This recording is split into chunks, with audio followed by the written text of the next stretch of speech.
जीवम जीवम दवम जिन्वर वसेण जेणणे दिठम देविंद विंद वंदम वंदे तम सर्वदा शिरसा नमो हरिहंताणं नमो सिद्धाणं नमो ऐरियाणं नमो वज्रायाणं नमो लोये सविसागुणम।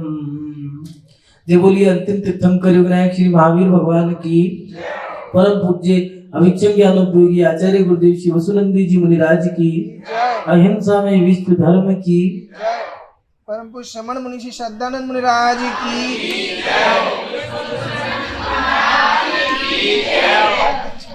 सभी उपस्थित धर्म प्रेमी पुण्य आत्मा एवं महान भाव। संसार में व्यक्ति जो जन्म लेता है और जन्म लेने के बाद उसके माता पिता उसे बड़े नाजों से पालते हैं, उसके हर ख्वाहिशों को पूरा करते हैं, उसे अच्छे से अच्छा खिलाना, अच्छे से अच्छा पहनाना, जो उसकी ख्वाहिश होती है वो पूरी करते हैं। और वो जो बच्चा बड़ा हो जाता है तो उसके मन में भी इच्छा रहती है कि मेरे माता पिता ने मुझे बड़े नाजों से पाला है, मेरी हर इच्छा को पूरा करा है, मैं भी उनके लिए कुछ करके दिखाऊं। हर व्यक्ति के मन में यही रहता है। वो अच्छे से अच्छा पढ़ने की कोशिश करता है जिससे डिग्री मिले, अच्छे से अच्छे करने की कोशिश करता है जिससे वो व्यापारी बने, उनके सपनों को पूरा करे, ये उनके मन में इच्छा रहती है। और इसके साथ साथ जब वो उनके सपनों को पूरा भी कर देते हैं, अच्छी पढ़ाई करने के बाद जब डिग्री को प्राप्त कर लेता है, होता है कि मन में आता है कि मैं उनके लिए कुछ लाऊं अच्छे से अच्छा, पहली तनख्वाह जब आइए तो मैं माँ के लिए साड़ी, पिता के लिए सूट या फिर एक सोने की अंगूठी या कुछ ना कुछ उनको भेंट दूं जिससे उन्हें लगे कि मैंने उनके लिए कुछ कर दिया। और इतना करने के बाद ये हो गया, और इसके बाद मन में आता है कि अपने जीवन की रूपरेखा को भी हम संभाल लें। शादी कर ली है, संतान हो गई है, हमने ये भी कर दिया, उनकी इच्छा को रखते हुए हमने शादी भी कर ली है, संतान, उनको मन था कि हम पोते को भी देखें, पोते का मुंह देख लें। ऐसे होता है माता पिता का उनके बच्चों के प्रति, और हमने उनकी ख्वाहिश भी पूरी कर दी। लेकिन ये सब करते करते हमारे अंतरंग में एक सवाल खड़ा होता है कि क्या ये सही है या गलत। और लगभग 40-45 साल की उम्र में एक मन में एक सवाल खड़ा होता है कि हमें कुछ अच्छा भी करना चाहिए। ये तो संसार की प्रॉपर्टी है और हमें कुछ अच्छा करना चाहिए। और फिर अंतरंग से आवाज आती है, अच्छा क्या, कि संसार बहुत बुरा है, कि संसार को छोड़ने की क्रिया करें। और संसार को छोड़ने का मतलब संसार से विपरीत जो है वो है मोक्ष। अब हम मोक्ष की क्रिया करना चाहते हैं, लेकिन हम मोक्ष की क्रिया अच्छे से अच्छी जो क्रिया कर रहे हैं, लेकिन उसमें हमारा एक सवाल खड़ा रहता है। ये भी बहुत बड़ा क्वेश्चन मार्क है हमारे जीवन में, प्रश्न चिन्ह बना है कि हम मोक्ष तो चाहते हैं, लेकिन मोक्ष मिलेगा कैसे, हमें मोक्ष की प्राप्ति कैसे हो, ये एक बहुत बड़ा सवाल खड़ा होता है। तो महानुभाव आचार्य योगेंद्र स्वामी जी ने प्रभात प्रकाश ने द्वितीय अधिकार में हमारी इस जिज्ञासा का समाधान गाथा के माध्यम से पहले ही कर दिया। और आचार्य योगेंद्र स्वामी जी लिख रहे हैं, दानम न दिनो मुनिवरम नवि पूजू जिन नाहु पंच वैण वंद्य परम गुरु किम होशी शिव सुकुलाहु। मुनिवर को दान नहीं दिया, ना ही जिनवर को पूजा, पंच परमेष्टि को भी नहीं पूजा, मोक्ष की प्राप्ति कैसे होगी। ये बहुत बड़ा सवाल खड़ा होता है हमारे लिए। कितने सारे लोग हैं जिन्होंने कभी मुनि महाराज की वंदना ही नहीं करी, पूजा ही नहीं करी, उनको दान भी नहीं दिया। सोचें, विचार करें, कभी कभार मन में चिंतन आता है कि वो जंगल में राम और सीता मिट्टी के बर्तन, कहाँ वो राजकुमारी कहाँ वो राजकुमार, दोनों का विवाह हुआ और दोनों के दोनों वनवास को चले गए हैं, कुटिया बना के रह रहे हैं, मिट्टी के बर्तन में तो भोजन कर रहे हैं। कर्म कुछ भी सिखा सकते हैं, कुछ भी करा सकते हैं, हमें लाचार कर देते हैं। कभी कभार तो ऐसी स्थिति होती है कि हमें चारों खाने चित कर देते हैं, हमारे कर्म सोचने पे मजबूर कर देते हैं कि अब क्या करें, हमें हताश, उदास, निराश कर देते हैं। कहाँ कभी किसी ने सोचा होगा, कभी सीता ने भी सोचा होगा कि मैं जंगल में जाऊंगी, मेरा पति भी जंगल में जाएगा, और जंगल जाकर के हम वहां पर कुटिया बनाएंगे जो सोने के पात्रों में भोजन करते थे। क्या उन्होंने सोचा होगा कि मिट्टी के बर्तन में भोजन करेंगे? और उनकी कैसी भावना हुई होगी कि भोजन बनाया है और वहां पर रिद्धिधारी मुनि महाराज का आना हो गया, और वो मुनि महाराज आहार कर रहे हैं। मैं तो चिंतन करता हूँ कि उस पक्षी का कैसी उनकी तीव्र भावना होगी कि वो पक्षी मुनि महाराज को देख लेता है, जाति स्मरण हो जाता है, और वो पक्षी मुनि महाराज के चरणों के जल में इनके चरणों की रज भी अगर मस्तिष्क पे लगा लूंगा तो मेरा कल्याण हो जाएगा। और जानते हो जो उसने उस थाली में चोंच मारी जिसमें मुनि महाराज का पाद प्रक्षालन हुआ था, तो अतिशय क्या हुआ कि उसका पूरा शरीर स्वर्ण का हो गया, सारे पंख सुनहरे हो गए, और उसका नाम जटायु है। क्या क्या भावना रही होगी उसकी मुनिवर के दान के प्रति। सोचे, चंदन वाला के पास तो मात्र उबली हुई उड़द और उसके दाने हैं, और विचार देखो कैसे हैं कि किसी मुनि महाराज की पालना कराऊं तब जाके मैं कुछ करूं। महावीर स्वामी आ भी गए, प्रधान भी किसका होगा? महावीर स्वामी का, जो तीर्थंकर है, मोक्षगामी है। मोक्ष जाने की उनके नियम है कि मोक्ष जाएंगे, ऐसे मोक्षगामी मुनि महाराज आए हैं, वो भी तीर्थंकर। और कैसी तीव्र भावना रही होगी कि वो कुरूपनी से स्वरूपनी बन गई। अतिशय क्या हुआ, वो उबली हुई उड़द और उसका पानी 56 भोग बन गए। कैसी आहार दान की भावना रही होगी। कभी कभार मन में आता है कि राजा श्यांश कैसे उसने आहार दान दिया होगा। सपना ही आ गया है, देवों ने सपना दे दिया और प्रदान कर रहा है, पूर्व जन्म की सारी बातें याद आ गई। कितनी आसक्ति रही होगी दान के प्रति, कितनी मन की इच्छा तीर होगी। वो रानी चेलना, उसका तो वो देव परीक्षा लेने के लिए आया है, सारा जो भोजन किया है वो सारा का सारा भोजन वमन कर दिया, उल्टी कर दी, और इतना दुर्गंध, माया से इतना दुर्गंध कर दिया है कि लोग भाग गए उस दुर्गंध को सुनकर। और चेलना कैसी शब्द और कैसी वैयावत्ती कर रही है, अपने बल्लू से मुनि महाराज के चरणों को साफ कर रही है। और उन्होंने फिर वो मन उनके ऊपर कर दिया, तब भी रो रही है कि हाँ मेरा कितना पाप कर्म का उदय है कि मेरा जो दिया गया दान है वो काम नहीं आया। रो रही है, जितनी उसकी आसक्ति होगी। वो देखो उसका फल क्या है। आज तक चंदन वाला को लोग याद करते हैं, वो इतिहास बन गई है, वो शास्त्रों के पन्नों पे उकेरी जा चुकी है। मुनि महाराज उसका उदाहरण देते हैं, सतियों में नाम आता है। कैसी भावना इन लोगों की रही होगी। इन सब की ऐसी भावना रही, क्या हमारी अपने जीवन में ऐसी भावना बनी आहार दान के प्रति या दान के प्रति? यहाँ आचार्य भगवान लिख रहे हैं, दानम न दिनो मुनिवरम, मुनिवर को कभी दान ही नहीं दिया। कितने लोग ऐसे हैं जिनकी 60-60, 70-70 साल की उम्र है, लेकिन कभी मुनि महाराज को दान ही नहीं दिया। आहार दान की ही बात नहीं कर रहे हैं आचार्य योगेंद्र स्वामी जी ने, आहार दान नहीं दिए। दानम न दिनो मुनिवरम, दान की बात करी है। और दान आहार दान भी होता है, अभय दान भी होता है, ज्ञान दान भी होता है, औषध दान भी होता है। लेकिन क्या हमने कभी किया? विचार करें। जो महिला अपने पति के साथ आज आहार दान देने आई, घटना बता रही हैं, ये सच्ची की घटना है। एक दिन एक महिला और एक पति दोनों की सालगिरह है, आहार दान देने आए हैं, और पत्नी कह रही है महाराज जी 65 साल की उम्र में आज पहली बार इन्होंने आहार दान दिया है। हम मन में विचार आ रहा है, तो क्या नहीं कह रहे हैं, आशीर्वाद दो, हमें बड़े खुश हैं। लेकिन हम कैसे हैं वो तो देख ही नहीं रहे। क्या आशीर्वाद दे जिनने 65 साल गुजार दिए और पहली बार आहार दान दे रहा है, उसके अंदर कैसी भावना होगी। सोचो, विचार करो कि वो बच्चा जिसने, एक ही नहीं बहुत सारे उदाहरण है। भरत चक्रवर्ती का तो वो उदाहरण इतना बड़ा उदाहरण है कि जब आदिनाथ भगवान का प्रधान हो गया है और हार हो गया, तो भरत चक्रवर्ती कहता है 6 खंड का राज्य, 9 नदियां, 14 रथ, इतनी बड़ी विशाल सेना और इतना बड़ा मेरा परिकर, 96,000 रानियां हैं और इतने पुत्र पौत्र क्या नहीं है मेरे पास। लेकिन मैं मुनि महाराज को आहार दान नहीं दे पाया। जानते हो उसने क्या कहा? भरतेश्वरी वैभव को पढ़ना उसने दिया है। उसने कहा कि आज ये दोनों हाथ हाथ नहीं लगते, मुझे फड़ के समान लगते। नीति कारण तो स्पर्श दिया, हस्तस्थ भूषणम दानम, हाथों का आभूषण जो तुम आप सोने की अंगूठी पहनते हो, कड़े पहनते हो, ये आभूषण तो सजने संवरने की क्रिया के लिए काम आते हैं, उपकरण। लेकिन जो हाथों का आभूषण है सही मायने में वो तो दान है जो हम लोग नहीं दे पाते। सोचें, विचार करें, कभी मुनि महाराज को दान दिया तो दान मात्र आहार दान नहीं।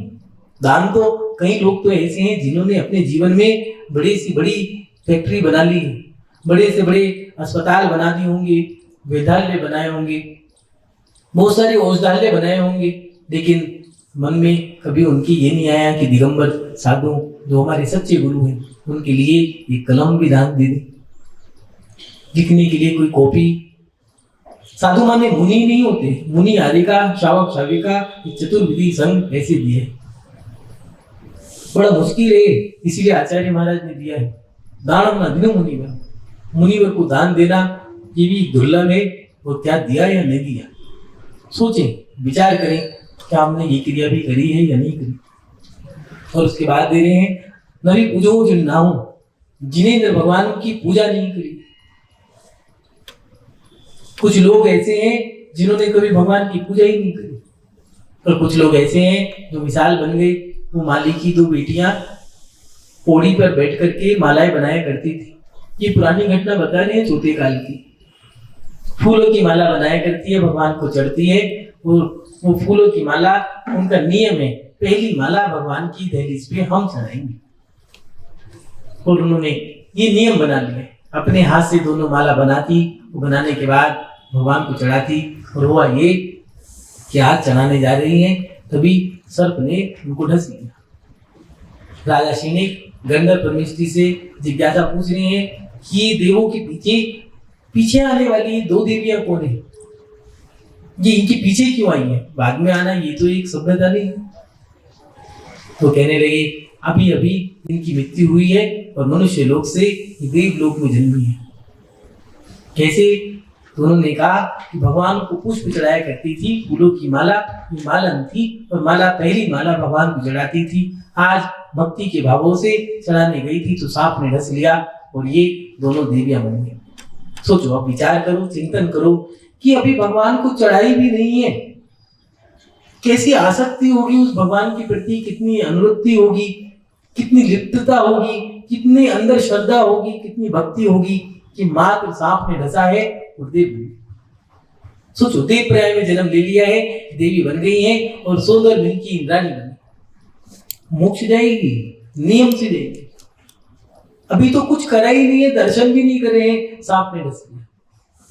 कभी सोचा भी है, अपन लोग चिंतन भी नहीं कर सकते, जो गड्ढों में पानी भर जाता है उन पानी के माध्यम से जीव पैदा हो जाते हैं, उन जीवों में मेंढक भी होते हैं। सोचना, मेंढक को देख करके आप कभी चिंतन कर पाओगे कि ये देव बन सकता है, लेकिन उसकी कितनी आसक्ति होगी कि पापुड़ी को मुंह में दबा करके जा रहा है और भगवान का समोशरण आया है, समोशरण में जाना है, कितनी आसक्ति के साथ जा रहा होगा कि अभी राजा सैनिक के पैरों के नीचे आके मर गया और देव बन गया।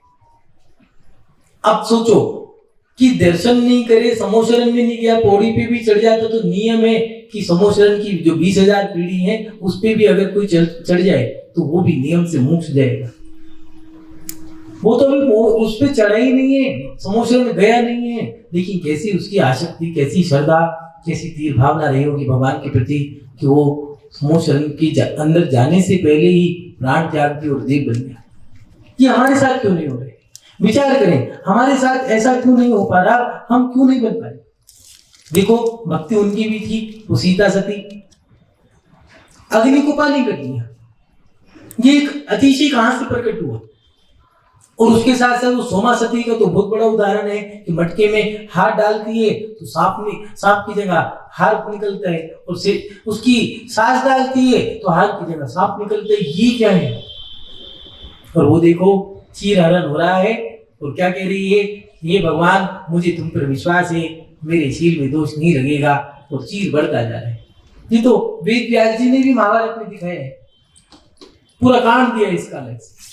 द्रौपदी का चीर हरण हो रहा है, भगवान की भक्ति ऐसी तीर भावना से कर रही है कि उसका चीर बढ़ता जा रहा है, चीर का हरण नहीं हुआ, बचा नहीं। ये हमारे साथ क्यों नहीं हो पा रहा? क्या कारण है? सोमा सती हो, चाहे चंदा सती हो, चाहे अंजना सती हो, कि भगवान में गुफा में बैठी है, जंगल है, 9 मास पूरे होने को आए, प्रसूति हो रही है और मुनि महाराज कह के गए हैं 3 लोग के नाग की मुद्रा को धारण करने वाले हैं, उनकी बात असत्य नहीं हो सकती। कितनी श्रद्धा उनकी होगी, कितनी भक्ति उनकी होगी, और देखो चरम शरीरी पुत्र हनुमान जैसा पुत्र पैदा हुआ। ये हमारे साथ क्यों नहीं हो पा रहा है? हम क्यों नहीं बढ़ पा रहे ऐसे? हम ऐसा क्यों नहीं कर पा रहे? चाहे सीता सती हो, सोमा सती हो, इन लोगों ने जो भक्ति करी है, कितनी तीव्र भक्ति होगी, और आज हम कैसे कर रहे हैं उस पर भी थोड़ी दृष्टि डालें।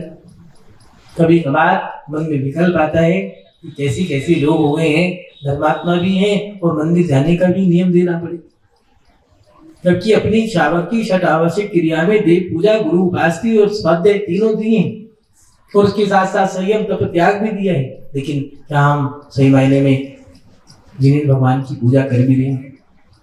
सोचें, विचार करें। यहाँ आचार्य योगेंद्र स्वामी जी थे, नवी पूजो जिन्हें ना हो, जिन्हें भगवान की पूजा ही नहीं करी कभी, कैसे कल्याण होगा? मंदिर जाने का भी नियम देना पड़े, और मंदिर तो मंदिर मात्र ये नहीं कि चावल चढ़ाना, मंदिर का मतलब ये होता है जिनेंद्र भगवान की पूजा, अभिषेक करना, पूजा करना, ये सारी क्रियाएं मंदिर जाने की दी है।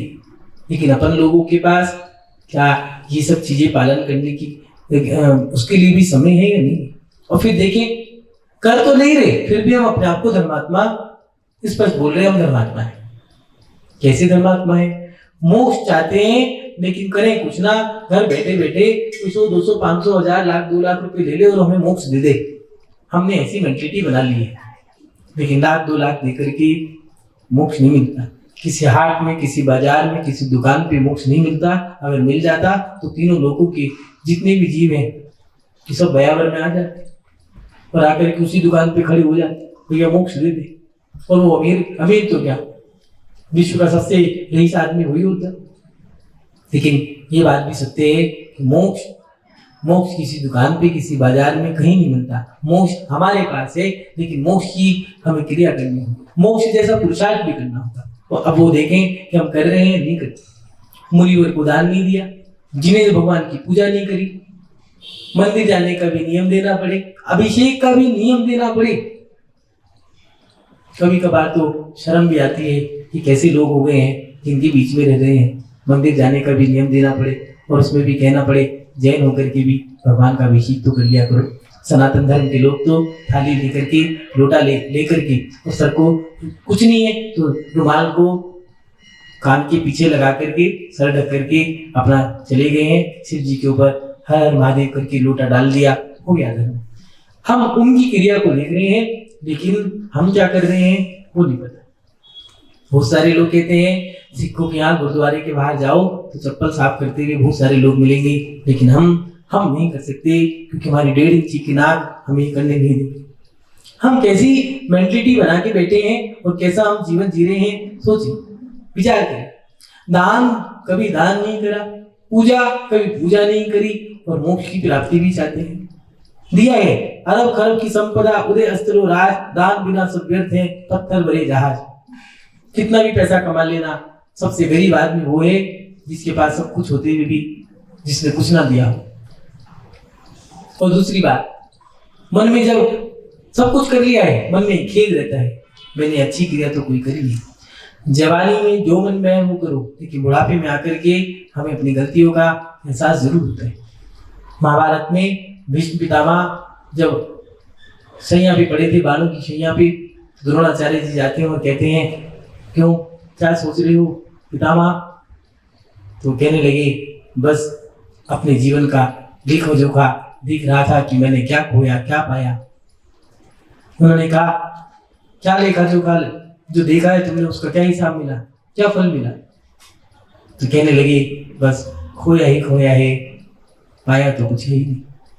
कि ऐसा तो नहीं हमारे साथ भी यही हो रहा हो, हम संसार की हर क्रिया को देख रहे हैं लेकिन कर कुछ नहीं।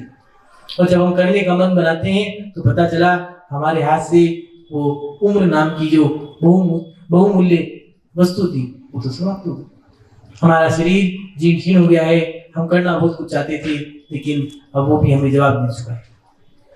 ये एक सबसे बड़ी बात है। और उसके बाद आचार्य योगेंद्र स्वामी जी जो दे रहे कि दानम न दिनो मुनि वरम नवी पूजो जीर्णा हो पंच वैण वंदी परम गुरु किम होशी से शुक्ला। 5 परमेष्ठी जो है उनकी कभी वंदना ही नहीं। एक बार हमने एक व्यक्ति से पूछ लिया कितनी उम्र है, कहने लगे लगभग 80 और 85 के बीच की उम्र बताई थी उन्होंने। तो हमने सोच लिया, हमने तो करी थी। उनसे पूछ लिया कि गिरनार जी या सम्मेद शिखर की यात्रा कितनी करी, तो कहने लगे सम्मेद शिखर की तो एक भी नहीं करी। हमने गिरनार की कितनी करी, तो कहने लगे उसकी भी नहीं करी हमने कोई क्षेत्र की तो करी होगी, कितनी यात्रा करी बताओ, तो कहने लगे कोई सी क्षेत्र की नहीं करी। तो हमने अतिशय क्षेत्र की करी होगी, कोई नहीं करी। हमने मुनि महाराज के दर्शन तो करे, तो कहने लगे महाराज आज पहली बार किसी साधु के दर्शन करने आया हूं मैं। कोई यात्रा तो बहुत दूर की बात, मंदिर ही पहली बार आज किसी साधु के दर्शन करने आए। ये इतनी उम्र हमने जी ली है, सेठ बन गए, लेकिन सेठ बनने के बाद, करोड़पति बनने के बाद भी हमने कभी जिनेंद्र भगवान की पूजा नहीं करी, दान नहीं दिया, यात्रा ही नहीं करी। बड़े से बड़ी हम सिटी घूम चुके, मॉरिशस, मलेशिया, अमेरिका, यहाँ तक कि इंग्लैंड, लंदन, चाइना, भारत में भी अंडमान निकोबार तक हम जा चुके हैं। लेकिन कभी सोचा, विचार किया कि क्या हमने यात्रा करी, वंदना करी, पंच परमेष्ठी जो हमारे सिद्ध क्षेत्र हैं उनकी यात्रा करी हमने, उन साधुओं की हमने यात्रा करी कि उनके साथ चलो अब वो बिहार कर रहे हैं उनकी यात्रा कराएंगे। बड़ा मुश्किल है, बहुत मुश्किल है मोक्ष जाना। मोक्ष कोई ऐसा नहीं है, शब्द बहुत छोटा है, प्राप्त करना बड़ा कठिन काम है, सरलता से प्राप्त नहीं होगा, बहुत मेहनत करनी पड़ेगी। गर्मी, सर्दी, भूख, प्यास सब सहना पड़ेगा। और कुछ लोगों को कहने की आदत होती है, यहाँ तो सहना है, कहना नहीं है। जो भी है सब मेरे कर्मों का फल है, जो मिल रहा है मेरे कर्मों से, जो नहीं मिल रहा वो भी मेरे, जो दुख मिल रहा है या सुख मिल रहा है सब मेरे कर्म है। मैंने जैसे कर्म बांधे थे वैसा फल मिल रहा है। कि वो मोक्ष मार्ग है जहाँ पर सिर्फ मैं ही मैं हूँ। हर व्यक्ति सवाल खड़ा करता है, उंगली दूसरे के ऊपर रखता है। देश में ऐसा हो रहा है, व्यक्ति ऐसा कर रहे हैं, लोग ऐसा कर रहे हैं, लेकिन कोई व्यक्ति ये नहीं कहता कि मैं ऐसा कर रहा हूं, मुझे सुधार करने की आवश्यकता है। बहुत कम लोग हैं। और हमारे साथ यही बिगाड़ हो रहा है कि हम मोक्ष तो चाहते हैं लेकिन हम वो नहीं कर पा रहे जो हमें करना है। हमें सच्चे साधुओं के प्रति दान भी देना हो, भगवान के प्रति हमें वंदना पूजा भी करनी, और उसके साथ साथ जो हमारे पंच परमेष्ठी हैं, अरिहंत, सिद्ध, आचार्य, उपाध्याय और साधु, इन 5 परमेष्ठियों की हमें प्रतिदिन वंदना भी करनी है। और उसके साथ साथ हमें अपने जीवन को संसार से बाहर भी निकालना होगा, विरक्ति भी रखनी होगी। सही मायने में हमारे अंदर अभी विरक्ति नहीं है। जो विरक्ति होती तो मोक्ष मार्ग में आगे बढ़ते। ये जितने भी सतियों के नाम लेते हैं या फिर जितने भी ये महापुरुष हैं उनके नाम लेते हैं, उनके अंतरंग में कहीं ना कहीं विरक्ति है, लेकिन हमारे अंदर आसक्ति है, विरक्ति है। मंदिर भी आ रही है तो लगता है इससे तो ये तो कंसेप्ट क्लियर है, मंदिर भी नहीं आ रहे हैं तो हमारी आसक्ति ज्यादा है और विरक्ति कहीं ऐसा तो नहीं शून्य हो। और जब विरक्ति होती है तब जाकर के कोई व्यक्ति त्याग करता है। हमारे जीवन में हमारा त्याग कितना है हमें वो भी देखना, हमारे अंदर भक्ति कितनी है, दान कितना है, समर्पण कितना है, ये भी देखना। एक माँ है जो अपने बेटे के लिए सेठ जी से खीर मांग लेती। खीर बनाने के लिए चावल, शक्कर, दूध। क्या आज मेरे बेटे का जन्मदिन है, कई वर्षों से वो कह रहा है खीर बना दो। आज खीर खाने का मन है उसका, थोड़ी सी चावल, थोड़ी सी दूध और थोड़ी सी शक्कर दे दी और दे दी। सेठ जी के हाथ से लाकर के बच्चे के लिए खीर बनाई है और कह रही है सुनो मैं भी आऊंगी और आकर के तुम्हें खीर दूंगी। मैं जा रही हूँ कुएं से पानी भरने। अगर तुम्हें खीर खानी है तो ये याद रखना, कोई भी आए तो उसे जाने मत देना, वो हमारा अतिथि है, आज तुम्हारा जन्मदिन है, खीर बनाई है, उसे भी खिलाएंगे हम भी। और वो महिला चली गई है। वो बच्चा मात्र 12-13 साल का बच्चा है, और क्या उसे क्या पता था कि ऐसा भी होगा। दिगंबर साधु आ, वो अतिथि आ गए, रिद्धिधारी मुनि महाराज हैं, आ गए हैं। और वो बच्चा कह रहा है, सुनो मेरी माँ क्या की गई है, यहाँ से मत जाना। तोतली सी भाषा में बोल रहे हैं, आप जाओ मत, आपको रुकना है यहाँ पर। वो मुनि महाराज मुस्कुरा रहे हैं। मुनि महाराज वो तो दिगंबर है, तो दिगंबर साधु की तो प्रत्येक क्रिया अनुशासित, उनका तो जीवन ही आदर्श होता है, प्रत्येक क्रिया उनकी अनुशासित होती है। उनकी तो जो क्रिया है उसी क्रिया में वो अपने जीवन को जिएंगे, नहीं तो नहीं जी। वो कहने लगे मौन भाषा में, ये मेरी विधि नहीं है, ये मेरी क्रिया नहीं। वो कहते हैं नहीं, मैं जाने नहीं दूंगा, आप रुक जाओ, मेरी माँ आएगी, मेरी माँ आएगी तब जाकर के आपको जाने देगी। बच्चा है, तोतली सी भाषा में बोल रहा है।